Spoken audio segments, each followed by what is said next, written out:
Jake Moore was born to Albert Wesker, an unknown woman. However, Wesker at some point would leave, leaving him to be raised by his mother. By 2007, Jake would become a mercenary for the Estonian Liberation Army.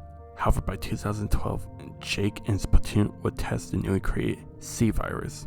It would be around the same time that he would encounter US agent Sherry Birkin, who would be tasked in obtaining a sample of Jake's blood to create a cure due to the antibodies in his body. Jake would agree only for $50 million in compensation. However, along the way, they would run into a newly created BOW known as the Ustinek, who had been tasked in capturing Jake. After trapping down in the mine, Jake and Sherry would be captured and held captive for 6 months, where Jake's blood would be used to further strengthen the C virus. The two escaped and would rendezvous with Sherry's boss, Derek Simmons, only to find out that it was Simmons who released the virus. Despite managing to put up a decent fight, the two would be captured again and taken to an underwater laboratory. But not before battling the Ustinek one last time. After weakening it down, Jake and Sherry would deal the final blow to it, finally finishing off the Ustinek. The last we see of Jake is that he would continue serving as a mercenary to get rid of any remaining BOWs. Very little is known about Hunk's past even to this day, not even his real name, but at some point he will receive training at Rockford Training Center, and in only 2 years, Hunk will carry out many operations where he'll be the sole survivor of his team, earning him the nickname Mr. Death. His survival rate won't be rivaled by one man, Sergeant Nikolai Genevieve of the UBCS. In mid-September 1999, Hunk and his team would be assigned to retrieve the G-virus sample from Dr. William Birkin. However, Birkin will pull a gun on Hunk, causing one of his men to shoot him. But Birkin will inject himself with a sample he kept on him, causing him to mutate, where he'll wipe out Hunk's team, leaving Hunk the sole survivor. Hunk will fight his way through the Raccoon Police Department before reaching his extraction point, but after the fall of Umbrella, all that is known is that Hunk will go on to become a legendary mercenary. Well, what's up, Winter here with another remake match. Now, I'm probably wondering, what's the redo? And to be quite honest, it's mainly for quality and due to recently using non-cam material for Hunk, which about 90% of it is. It's actually a lot closer now. So Hunk's research will be coming from his recent fight with Jill, and well, Jake only has one game to go off of. So as that said, let's start with their physical capabilities.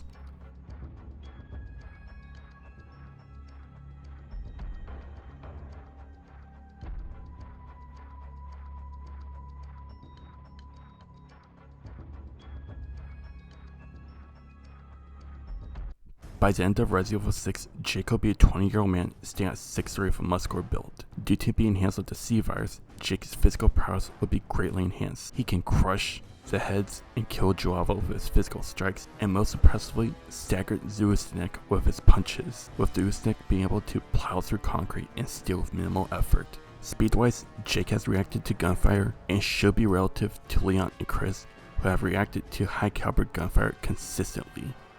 Durability-wise, Jake may not have a healing factor such as Wesker or even Sherry, but he's very durable. He's tanked close-range explosions consistently, tanked hits from the Ustinek, as well as large falls. By the fall of Umbrella, Hunk will be in his mid to late 30s. Due to staying at similar height to Leon, Hunk will be staying at 5'11". Strength-wise, he is very strong, being able to snap the neck of an infected casually, for with a proper way to snap a neck, requiring a damn good amount of strength to do so. Speed-wise, we don't really have anything notable to go off of, but it will be above the average man due to operating for Umbrella for many years. The same can also be said for his durability, showing how he managed to tank a hit from a mutated William Birkin, and a mutated Birkin is capable to one-shot a tyrant, allowing me to believe that Hunk's durability is well above the average well-built man. Both Jake and Hunk are hard hitters, but one of them unfortunately falls short, and Hunk really doesn't have a lot going for him. Hunk's best feat is snapping the neck of an infected. Meanwhile, Jake can do the same, but he can also kill infected with his physical strikes. Even if you want to hype out Hunk and say that he can harm tyrants with his punches, Jake staggering the Ustinek is far more impressive than any of the previous tyrant models. Speed, I guess you can say they're even. Both don't have a lot of showings, but you can get them even, since Hunk has reacted to infected such as lickers, which have consistently reacted to bullets, and Jake himself has also reacted to gunfire. Durability is easily in Jake's favor. especially since Hunk doesn't have a lot of showings. His only showing pales in comparison to Jake since he took a hit from Usyk, which far outclasses Birkin in every single way possible. So I give Jake the edge in physical capabilities.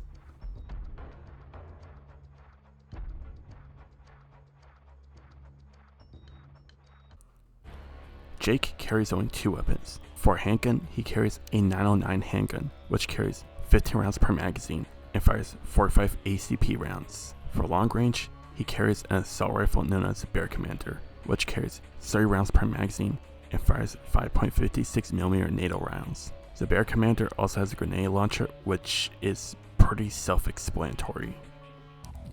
Hunk has a plethora of weapons to aid him in field operations. His handgun is an HK USP-9 that carries 16 rounds per magazine. For long range, he carries an MP5 submachine gun, which has a magazine size of 32 rounds and has an effective range of 150 to 200 meters. He also carries 4 flash grenades, a cloak which can only last 30 seconds and use about 2 minutes to recharge. He also has blades along his forearms and in his boots. He also carries a combat knife, and for armor, he wears a vest, helmet, gas mask, elbow, and knee pads.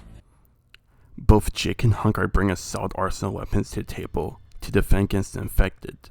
When it comes to long range, Hunk's MP5 may be carrying 2 more rounds, but Jake is firing higher caliber rounds, so you can make a solid case for Jake having the better assault rifle.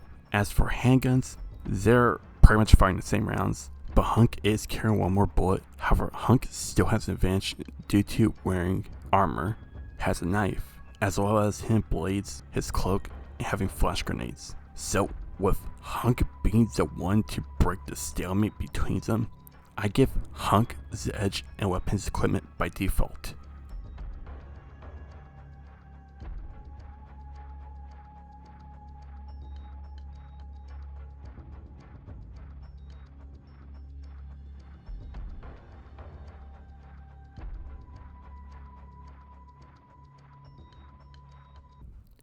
As a young adult, Jake will receive training from the Donian Liberation Army, but what limited experience and training he did have, that won't stop him from becoming a successful mercenary.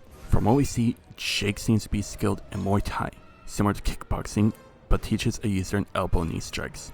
Taekwondo, a kick-based martial art that focuses on power strikes, and Jiu-Jitsu, a martial art that teaches grapples, binds, and takedowns to force an opponent to submit. As an overall combatant, Jake is a lot to be desired. While he can certainly hold his own against BOWs, bioweapons he presumably hasn't faced up until the point of Resident Evil 6, Jake more tends to brute force his way through fights, which is consistent and more so tends to plan as he goes along. As overall combatants, both are bringing their own unique ways of combating infected and BOWs. As overall martial artists, I have to give the slight edge to Hunk, mainly since we don't have a lot to go off for Jake, and what very few showings we do have are somewhat decent. I'm not saying Jake is a bad martial artist, we just don't have an exact estimate of his skill level. So we have to go off Hunk's reputation of being the best Umbrella field agent, which puts him above Jake by default, since Umbrella agents are on par with US soldiers. As tacticians, I'll give it ever so slightly to Jake. Hunk very rarely engages in combat, and his gear implies that he's mainly trained for quick in and out extractions, and to only engage if escape is not an option. While Jake, on the other hand, will simply be bringing the fight to Hunk, with no intentions of running unless he has no other options left. And this is where Jake's enhancements begins to take part, because the more Jake beats down Hunk, the more damage he'll inflict, and the less effective Hunk will become over time. So the question is, whose approach is more effective?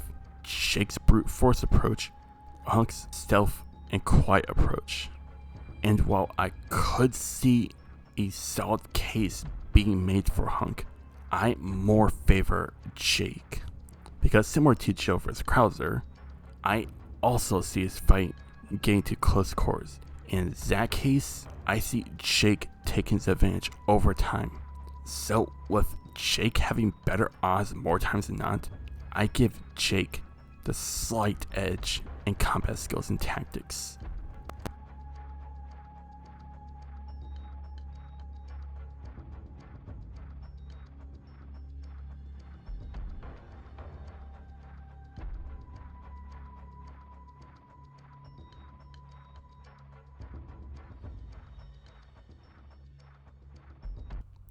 Let's just say that Hunk has been hired by Simmons to kill any survivors, to leave no witnesses. Just as Jake takes his dose of the C-virus, Hunk slowly stalks forward as his cloak deactivates, and seeing that Jake survived the C-virus, raises MP5 and opens fire, but Jake quickly dives behind an alcove to take cover. So coming straight to the chase, huh? Hunk says nothing as he closes in, but Jake takes the opportunity and fires back with his bear commander. Hunk takes a few minor rounds to his vest, but still manages to take cover behind a pillar without any injuries. Deciding to play things smart, Hunk activates his cloak and slowly sneaks forward. Jake peeks out but notices a glimmer slowly heading towards him. Not missing a beat, Jake fires a single shot which grazes the Umbrella agent as he takes cover just as his cloak expires. Not letting up, the younger mercenary blind fires until his clip runs dry. Hunk rounds the corner ready to unload his clip, but instead is spear tackled by the soldier of fortune through a loose wall, dropping his MP5 in the process, as well as getting the wind knocked out of him. Jake beats down Hunk, but the soldier manages to kick him off and slashes him with his wrist blade. Jake takes a few slashes as the two trade jabs, elbow, and knee strikes, but Hunk is slowly getting the better of Jake. However, at the same time, Jake is laying the jabs that he needs that are rocking Hunk, and as he lands a roundhouse kick to Hunk's midsection, which knocks him over a pile of wooden pallets. But this is what the Umbrella agent needed and activates his cloak, disappearing from sight once again. Instinctively, Jake draws his now 9 handgun, waiting for any sudden movement. From behind him, Hunk draws his handgun and lines up a shot, but the younger mercenary turns around and quick fires, hitting Hunk below the vest, but at the same time, Jake is shot in the shoulder. Not wasting a second, Jake rushes the Umbrella agent and delivers a powerful hook that breaks a lens on his mask and proceeds to beat down Hunk. But as Jake beats down Hunk, the Umbrella agent drives his wrist blade through Jake's forearm, but the younger mercenary lets out a primal scream as he smashes him through a dry wall. Hunk rolls to his feet. Knowing that he has to end this now, the two trade blows back and forth. The soldier lands various jabs, elbow, and knee strikes, but Jake powers through the slashes and stabs and hits back with his own combo of jabs, but as the two enter grapple, Hunk tries to overpower Jake by headbutting him, breaking his nose, but Jake disarms and body slams the Umbrella agent through a table. The two re-engage, trading stabs and slashes as their injuries that both have traded start to catch up. Deciding that it's now or never, Hunk drives his blade below Jake's ribs, but this is what he was hoping for. And not missing a beat, Jake dislocates his elbow and stabs the Umbrella agent in the gut before stabbing him in the neck again, and again before pushing Hunk off of him, before meeting up with Sherry, and with that I declare Jake Muller, the mercenary, the winner. Yes, I could see Hunk getting a possible win, but just not in a chance encounter. If Hunk knew about Jake and his enhancements, he could get a win if he either managed to keep his distance or managed to catch Jake off guard by taking a stealth approach. And essentially you'll have a remix scenario of Leon's fight with Krauser. However, more times than not, I see Jake winning about 6, if not 7 out of 10 times. The times Hunk does win is when he gets that one hit that he needs to fatally wound Jake, or if he wins after a grueling battle.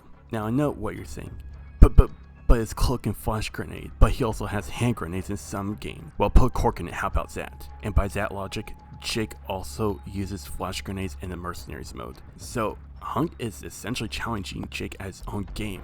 Sure, Hunk would be wiser to use his flash grenades since he uses them for stealth engagements. And just in case you didn't hear me the first time, allow me to spell it out for you. Hunk's cloak is very flawed. Not only does it have a short time limit, it also has a recharge time which Jake would capitalize on, and with the right lighting, it can be seen similar to the stealth camouflage that the Predators use. But to be fair, and to throw Hunk a bone, I could see him winning, but just not a chance to counter. He could win with enough planning and luck, since Jake is going to be the one bringing the fight to him, and not to mention, Jake is honestly being carried by his enhancements. Not that he's bad, we just don't have enough to gauge on how skilled he is compared to Hunk, since he only has one game to go off of as for now. And not to mention, Hunk is the one with the better gear, the one wearing armor, and the one with the better experience. But that's just me. Let me know what you think, and I'll see y'all next time.